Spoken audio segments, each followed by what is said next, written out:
Ya, selamat pagi. Assalamualaikum warahmatullahi wabarakatuh. Nah, kali ini kita bawa berita dari Korea ya, bagaimana ekonomi kehidupan di Korea ya, pasca pandemi 2020 dan 2021. Ya, ini Korea Selatan di sini nih. Ya. Korea Utara sini berbatasan dengan China dia langsung. Korea Utara itu komunis ya. Jadi kalau kita lihat Korea Selatan ini agak lebih maju ya kehidupannya secara ekonomi maupun juga secara budaya. Sedangkan Korea Utara tertutup karena di bawah naungan komunis. Nah, dari Korea Selatan ke Jepang itu kalau naik pesawat tuh ke Osaka atau juga ke Tokyo di sebelah sini itu kira-kira 1,5 jam atau 2 jam lah. Begitu pula Korea Selatan ke Beijing paling dekat sini ya, itu kira-kira hampir 2 jam ya, dari Jakarta sama dengan Jakarta Medan gitu ya jaraknya ke Shanghai. Kalau lihat ke bawah Korea Utara ke Taiwan Taipei sekitar 3 jam ya. Nah, ini China sampingnya. Nah, Korea Selatan ini industrinya sangat luar biasa ya. Jadi kita lihat daftar industrinya nih. Nah, ini masih Samsung Elektronik nih, termasuk TV, telepon, handphone ya, dan lain-lain. Nah, ini sebagian chipnya itu diekspor ke China, tapi China itu lagi turun ya, ekonominya parah. China itu udah ada pembahasan tersendiri. Hyundai Motor ya, tuh. SK Holding, POSCO. Jadi banyak industri-industri besar di Korea juga mulai menurun kinerjanya karena dia bersifat global ya. Sehingga penurunan ekonomi global juga mempengaruhi melemahnya ekonomi global, terutama China, Amerika sebagai tujuan ekspor mereka ya. Itu sangat mempengaruhi juga kinerja perusahaan-perusahaan besar di Korea. Jadi ekonominya menurun juga gitu ya. Sedangkan hutangnya nih kita lihat, nah ini GDP-nya nih. Jadi South Korea government debt, utang pemerintah Korea ke GDP. Ini kan tahun 2021 sekitar 46,9, di sini sekitar 50-an ya. Nah, berikutnya 2023 mungkin itu akan trennya naik. Mungkin naiknya juga cukup tinggi, bisa sekitar 70-80 ya, sampai 2028-29 trennya naik ya. Ini umumnya terjadi memang kenaikan ini pasca pandemi di sini ya. Pemerintah langsung membantu penanganan COVID ya. Semua pemerintahan seperti gitu, semua negara. Jadi sekarang kalau kita lihat waktu pandemi bar-bar juga kosong ya. Restoran sepi, jalan sepi, sama juga seluruh dunia begitu, jalannya sepi.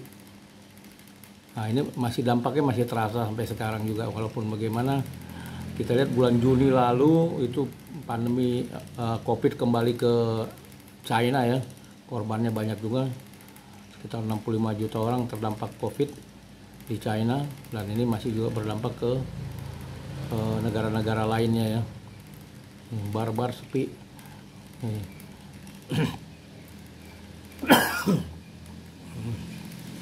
Jadi ekonomi Korea juga menurun sama dengan perekonomian lainnya. Nah, kembali kalau kita lihat, nah ini petanya ini Korea Utara ini selalu mengancam-ngancam karena dalam sejarahnya mereka pernah perang ya. Jadi perbatasan ini nih dibuat namanya the military zone. Jadi perbatasan yang dikawal oleh para militer ya, baik Korea Selatan maupun Korea Utara gitu ya, dibatasi. Nah, itu saat ini karena perang Ukraina dan perang Rusia, itu kan dua negara komunis juga ya. Nah, ini akan berpengaruh juga ke Korea ini, semenanjung Korea ini, namanya semenanjung Korea ini ya, biasanya di daerah sini banyak minyak nih, sama di daerah sini banyak minyak nih, dia belum eksplorasi aja.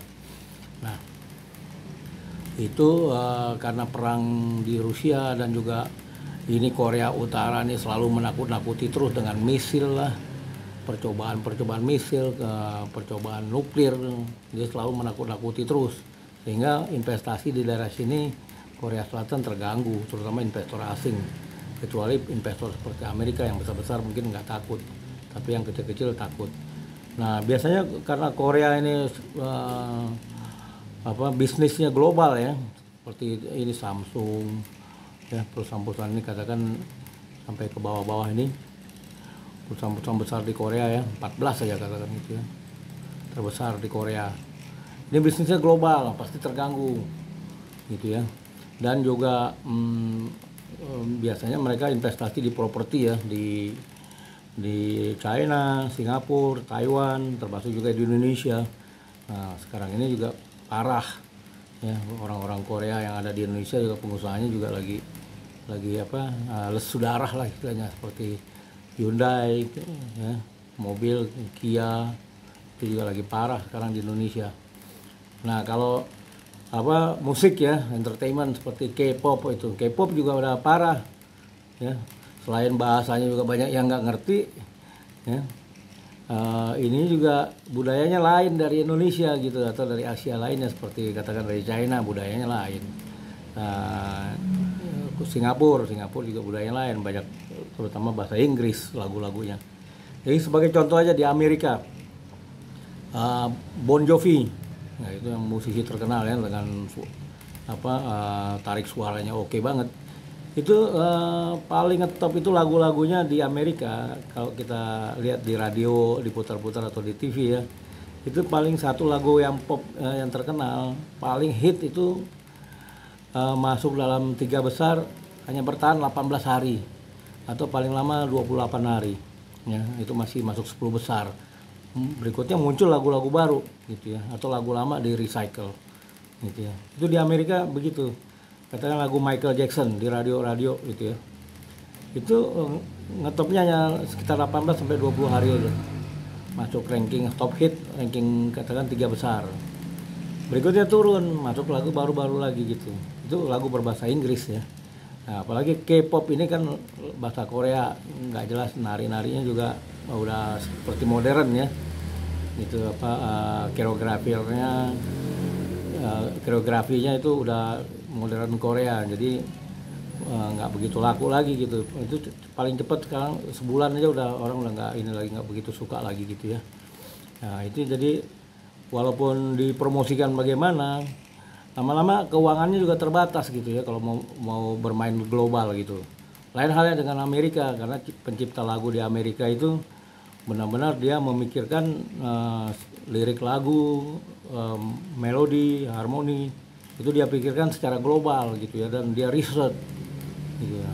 Itu makanya lagu-lagu barat versi Amerika itu bisa bertahan lama juga di global gitu ya.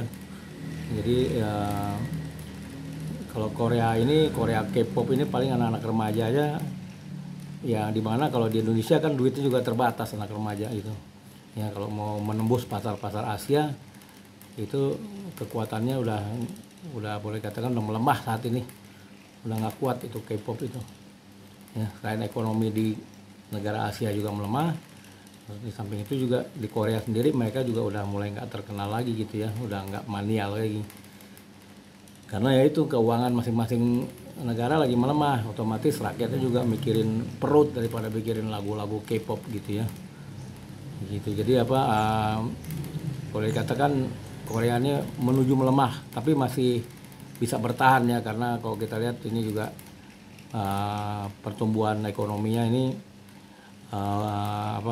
masih ada peluang gitu ya untuk menambah lagi utangnya dan mempertahankan pertumbuhan ekonomi yang stabil gitu untuk kedepannya.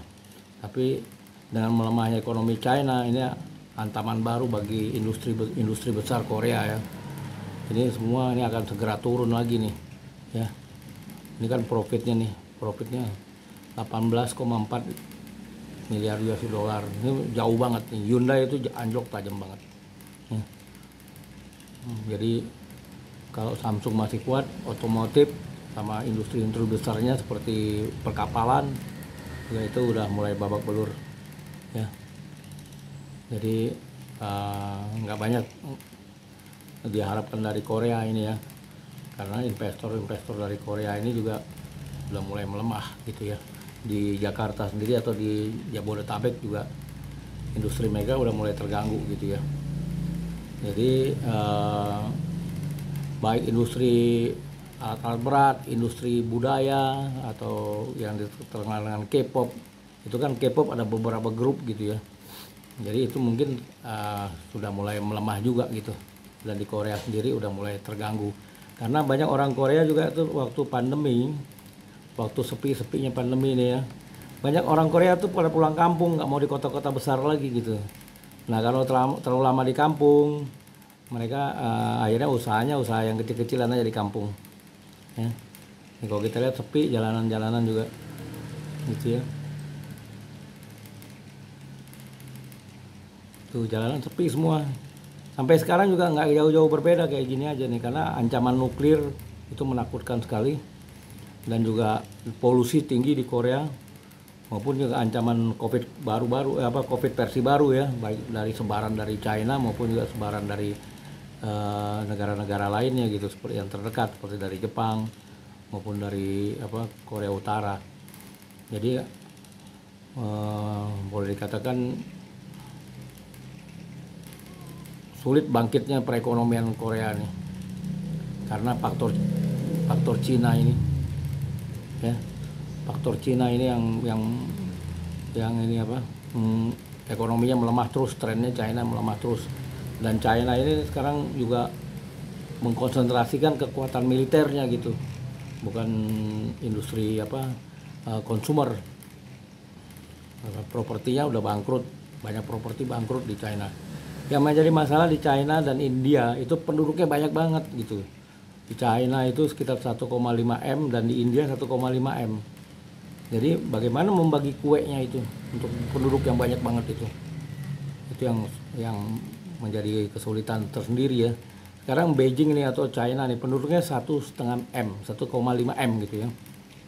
Kalau membantu ASEAN penduduknya 500 juta gitu ya. Jadi nambah penduduk China 1,5 M tambah penduduk ASEAN 500 juta, jadi 2 M penduduknya China gitu loh. Jadi nggak mungkin China itu akan membantu gitu. China itu malah akan menyedot perekonomian ASEAN untuk perbaikan ekonominya China untuk rakyatnya dia gitu loh, karena di sana kan komunis gitu. Jadi kita nggak bisa terlalu banyak berharap dari perekonomian Beijing ini, China dan Korea Selatan maupun Jepang. Apalagi di Jepang parah nih. Di Jepang itu penduduknya 150 jutaan gitu ya. Banyak banget gitu. Sementara industrinya semua menuju penurunan juga karena dia pemain global gitu ya. Dan di Jepang itu Jepang, Korea dan China itu udah banyak cewek-cewek micat, anak-anak ABG. Itu menjadikan sebuah indikator ekonomi juga gitu. Cewek-cewek micat anak ABG bahkan di bawah umur banyak sekali itu di Jepang, Korea sama di China.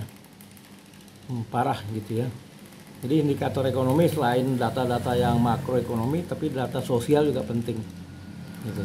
Menjadi barometer tersendiri gitu ya. Oke, begitu ya mengenai Korea Selatan. K-popnya melemah. Banyak yang udah nggak tertarik lagi dengan K-pop itu.